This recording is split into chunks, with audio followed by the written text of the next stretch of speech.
A paz do Senhor Jesus. Tudo bem com você? Hoje, quero te contar uma história incrível. Mas olha, não é uma história qualquer. Essa é a história de José, um jovem que passou por muitas dificuldades, mas que nunca perdeu a esperança. Você gosta de histórias assim? Daquelas que nos ensinam lições preciosas? Então senta bem confortável aí, porque essa vai te emocionar. Prepare-se para uma história emocionante e cheia de reviravoltas. Assista a este vídeo até o final e descubra como José transformou os desafios mais difíceis em grandes conquistas.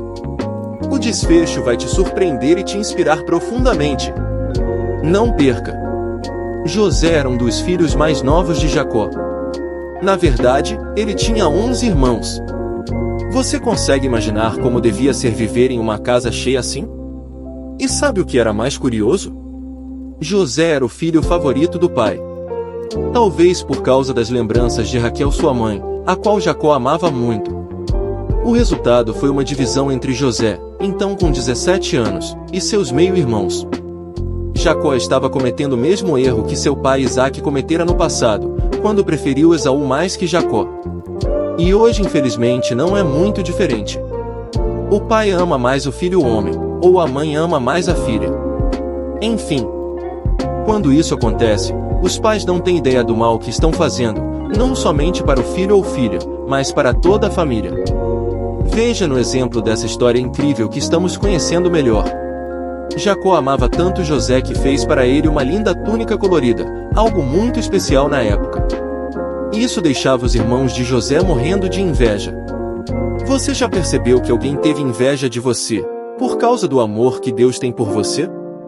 Se sim, me conta nos comentários como foi, e como você lidou com essa situação. Agora, José também tinha um dom, ele sonhava coisas que pareciam mensagens especiais de Deus.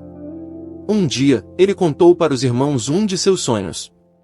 Nesse sonho, ele e os irmãos estavam no campo, amarrando feixes de trigo. De repente, os feixes dos irmãos se curvaram diante do feixe de José.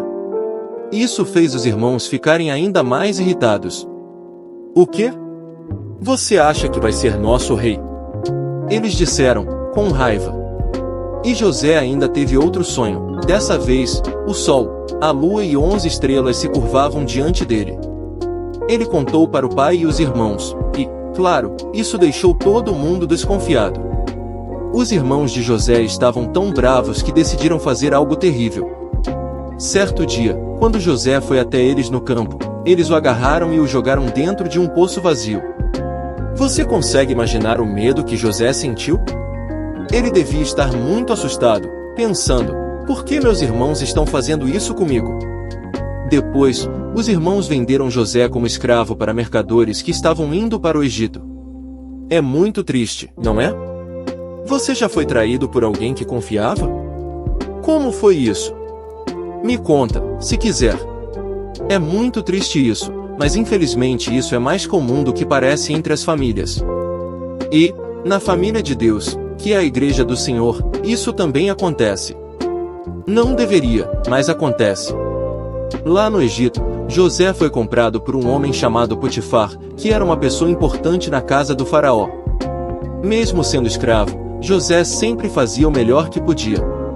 Ele era tão dedicado e confiável que logo se tornou o encarregado de toda a casa de Potifar. Mas a paz de José não durou muito. A mulher de seu senhor era pessoa mal acostumada e impulsiva, sem ter o que fazer.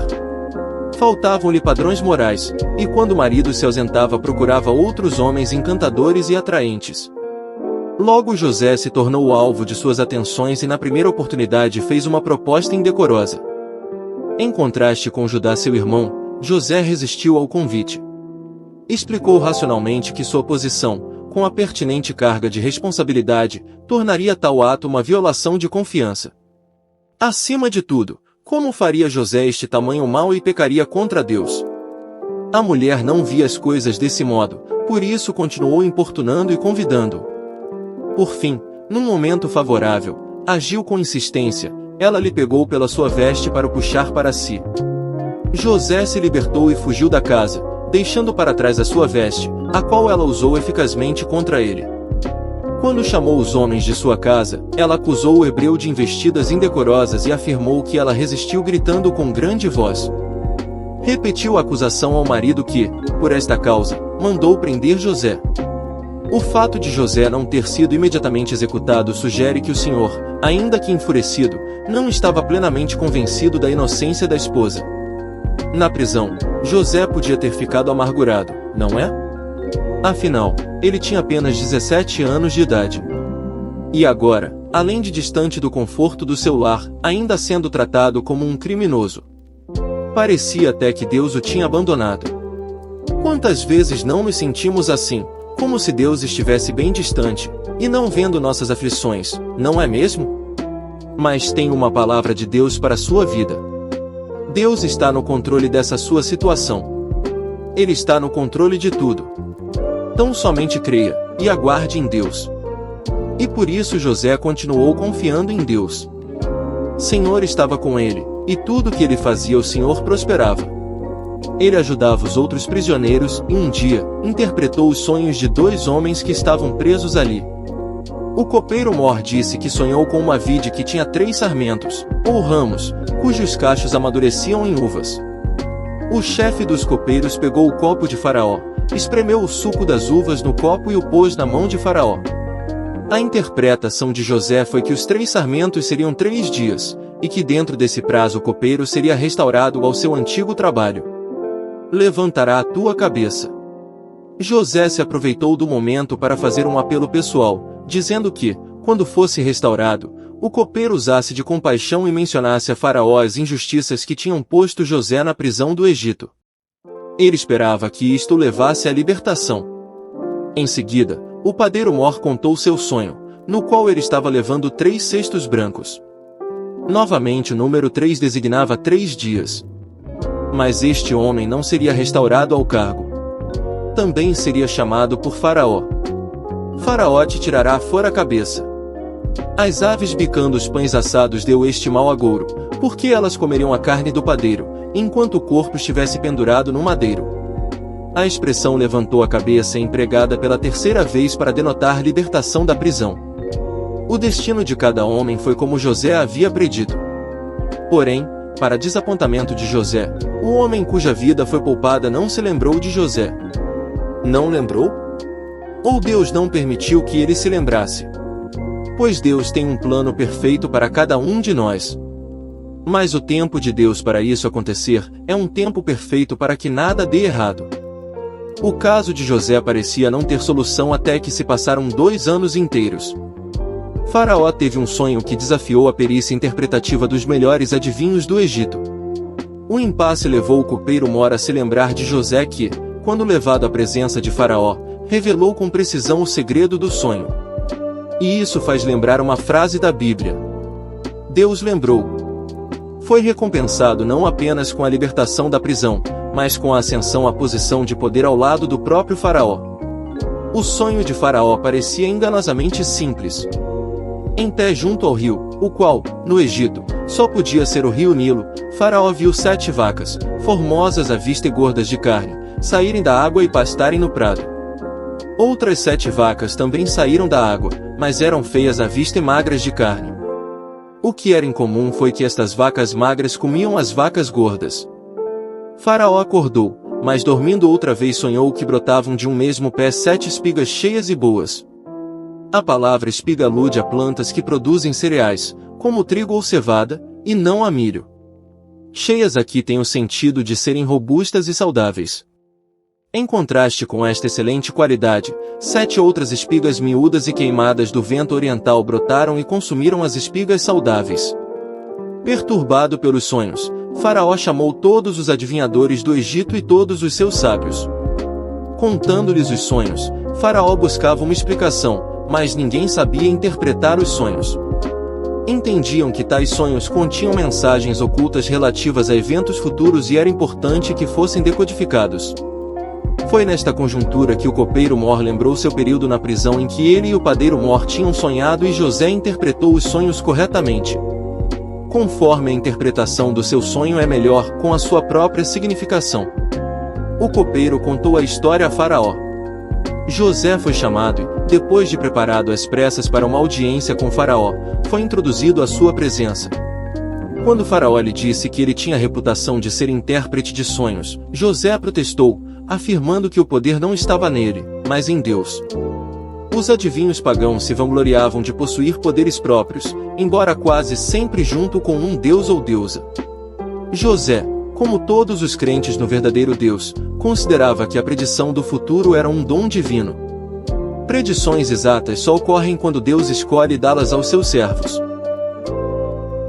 Faraó contou os sonhos com alguns toques de reação pessoal. Ele havia ficado particularmente impressionado com o fato de as 7 vacas esqueléticas comerem as 7 vacas gordas sem causar mudança na aparência física. Nenhum dos magos conseguiu decifrar os sonhos. José não teve dificuldade em interpretar. Mas ao fazê-lo destacou propositalmente que o único Deus verdadeiro estava prestes a agir no Egito. Tratava-se de testemunho surpreendente na presença do monarca, que era considerado pelo povo como Deus Sol em forma física, mas que neste caso foi impotente. Este verdadeiro Deus notificou a Faraó o que estava a ponto de fazer. Os 2 sonhos formavam uma unidade com uma mensagem relacionada com as futuras condições de colheita no Egito. As 7 vacas formosas e as 7 espigas formosas simbolizavam 7 anos de safras abundantes. Seus respectivos opostos representavam 7 anos de fome, que viriam imediatamente depois dos 7 anos de grande fartura. A chuva não é fator significativo no clima do Egito, estando quase que completamente ausente no Alto Egito. Portanto, a profecia só poderia significar que as inundações do rio Nilo, as quais acontecem nos meses de verão e fertilizam o vale, ocorreriam normalmente por 7 anos.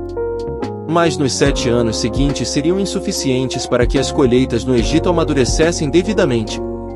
Durante séculos, a provisão de comida no Egito dependeu das inundações do rio Nilo e que nem sempre foram suficientes para as necessidades agrícolas.